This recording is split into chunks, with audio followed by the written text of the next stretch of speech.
Good morning, everyone. I have my coffee here. I just woke up. A couple days ago, I saw this video on that somebody had linked to on Twitter, and it's a 3D tracker that works within Nuke. And so I was like, me, tracking guy, I'm always interested in these things. So I clicked on the video and I watched it. Here, let's click on it now. Listen to the groovy music because it's got groovy music. At least I think it's got groovy music. Anyway, so I'm watching this and I'm like, all right, let's see what they got. And I see this Rubik's cube come up, and then I cheekily respond on Twitter. Here, let's see what I wrote. What did I write? I wrote, "Give me that Rubik's cube footage, and I'll not just track it that fast in Synthesize. I'll give you the moving sections." And so I the guy here, let's see, Roman Belov sent me the footage. So I was like, boy, okay, I'll go ahead and do it. So that's what. Here, I'll show you. Okay, so here we are with the Rubik's Cube footage. How can we track this in Synthesize? Look, I haven't had much coffee yet this morning. But the first thing we're going to do is go into the GOH room. Actually, no, we're going to go into the 3D room, and then we're going to make a box. Let's switch this layout to the quad perspective just so I can kind of make a box more. Look, this isn't going to be one of the quality level of one of my standard tutorials, but let's make this box here. Hold on. Let's make this Rubik's Cube dimensionized. And then go back into the GOH room. Create edit pins. So we're going to pin the mesh. Oops. There we go. Field of view is changes. There we go. All right. Good. So I'll put one there and I'll drag this one over here. Just these first pins are going to be a little janky because I want to get some more pins on here, and we could just wheel the object around. Oh, I told you this wasn't going to be like the standard quality of one of my demos. I'm a little sleepy. Here, let's kill that pin. There we go. And then I'm going to put one here and kill that one and drag this one over. Here, let's actually go to a perspective view. I should have done this right away. I'd give myself a better look at what I was doing. Okay, there we go. And let's drag that down a little bit there. Tweak these up a little bit just to get the alignment a little better. Oh yeah, look, that's hanging way over the edge. Good enough. I'm not here to solve the Middle East peace situation. So great, that's done. Now let's clear the pinning toolbar, and we're gonna create an object. So let's go to the smudge object, or smudge view that I've made in a previous tutorial. There, I'm gonna take a drink of my coffee. Hold on a second. Coffee, the elixir of the morning. Okay, so what was I doing? Oh yeah, orbit. So in this view, I'm going to say edit pivots, just to kind of get the object centered up. You don't need to do this; it's really not necessary. Let's dolly in a little and orbit around.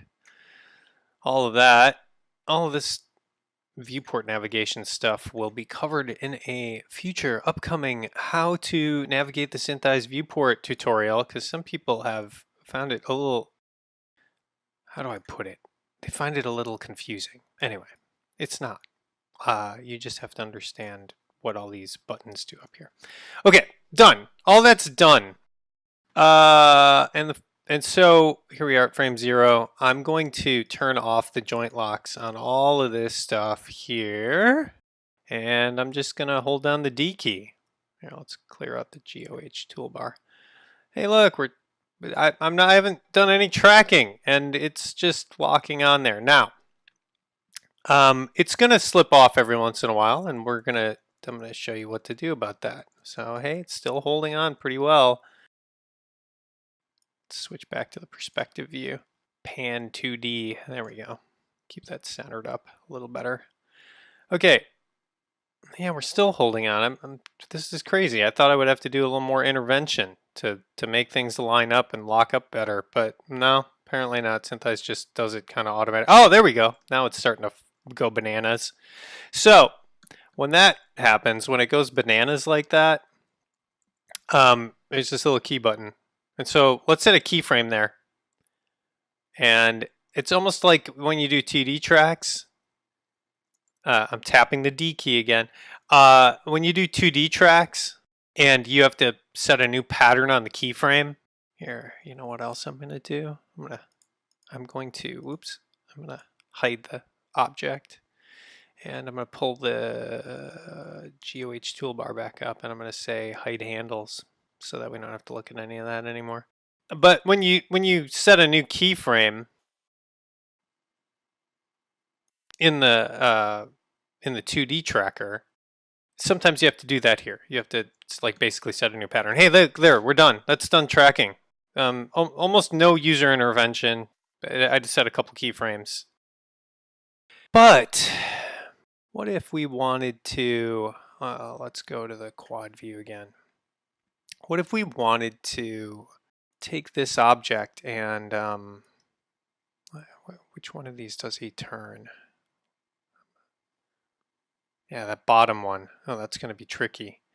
So what we could do here in the GOH toolbar, boy, should I do this? Should I go ahead and do this? Yeah, let's go ahead and do it. Let's just try it. I'm going to drag the box back up onto the object. I know that sounds crazy, but then I'm going to hold down the Control and Shift key and make a duplicate of the box. Let's call that box 2. Box 2. Awesome. And what we're going to do with box 2, there's this cool thing you can go floating hierarchy view. So we'll just kind of keep that up while I'm doing what I'm doing here. And finally, there we go. Let's change this to 1. Okay. What are we going to do here? I bet you can guess. We're going to track the hierarchy. So let's go back. Let's change these colors too. Let's make this white. No, let's make it yellow. And let's make the top one not red, green. There we go. And the top one, we're going to turn off hide handles. And in the viewport, we're going to say local coordinate handles. Select box 1. Actually, we don't want to edit the pivot on that yet. Drag box 1 up to there. And we're going to, there we go. And we're going to scale it down. Perfect. So look, it's all good. We're now we have the top of the Rubik's Cube tracked, and now let's do the bottom. This is going to be a little trickier, I think. This is going to be pretty challenging because when you look, there's not a lot to track down there. So, but we'll see. Well, let's just give it a shot.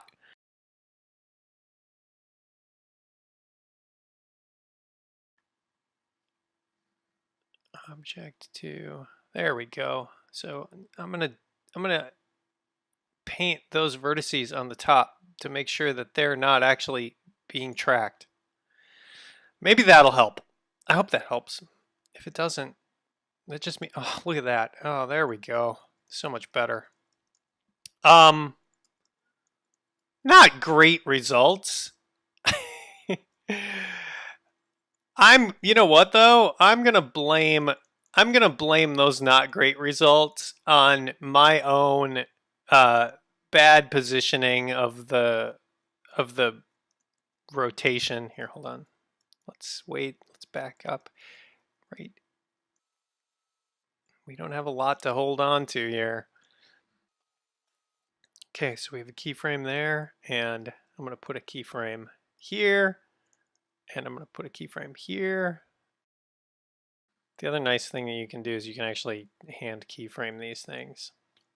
Put a keyframe there, put a keyframe there, and I'm going to cheat now by hand keyframing it.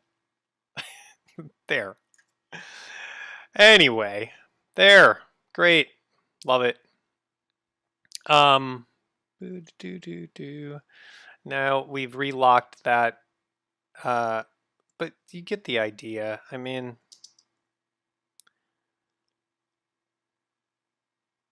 that's why it's called work and not happy playtime. Good enough. I mean, how long is this video? Maybe I'll cut out that section where I didn't know what I was doing and I didn't paint the vertices properly. But that's it. That's how the GOH tracking works, and how you can track this Rubik's Cube very easily with very little user interaction. And that's it. So that's not terrible for 10 minutes of work. I know that the bottom part could be better, and I really have to blame myself entirely for that. If I was doing that as an actual shot, I'd probably spend more than 10 minutes on it, and I'd want the people downstream of me to have perfect tracking results. Which brings me back to this video here. It's got this car in it, but the thing that I noticed, the first thing I noticed about the car was it had all these patterns on it, and all of this great tracking detail. So I was like, wow, you're kind of cheating there. Here, let's go back to playing the video and skip ahead. And so in looking at this, let's turn down the video a bit, I'm thinking, yeah, well, of course you got a great track on that. Look at it. And the reflections that are moving on the car aren't so heinous, and sure, it's got all that smoke in the background, but you have to understand with geometry tracking, it's really going to limit the tracking to the geometry that you align to the photography. So here, I'll just tack on some of the car tracking I've done with shiny cars without patterns on them that make it easier to track, and see what kind of hyper-realistic, hyper-accurate tracking results we can get in Synthesize on car tracks. So anyway, I'm not like a software elitist. People tend to like the software that they're good at, and they have cognitive biases that make them say, my software is the best. And I don't really care. I mean, like, use Mocha, use whatever tracking software you want. I like Synthesize because it gets me great results every single time and does it faster than anybody else. And the other thing is, this software running only in Nuke, when I do a track in Synthesize, I can export to an unbelievable number of pieces of software. So I can track one shot and export to Maya, Houdini, 3D Studio Max, and Nuke, and Fusion, and scores of other pieces of software. Scores? I don't know. Maybe, is it 40? More than 40? I think it is. I think the list is huge. Anyway, that's all. I'm rambling now. Because not only have I not had enough coffee, I need to eat lunch. So, because I wake up late. That's my problem. All right. Another awkward ending for my video.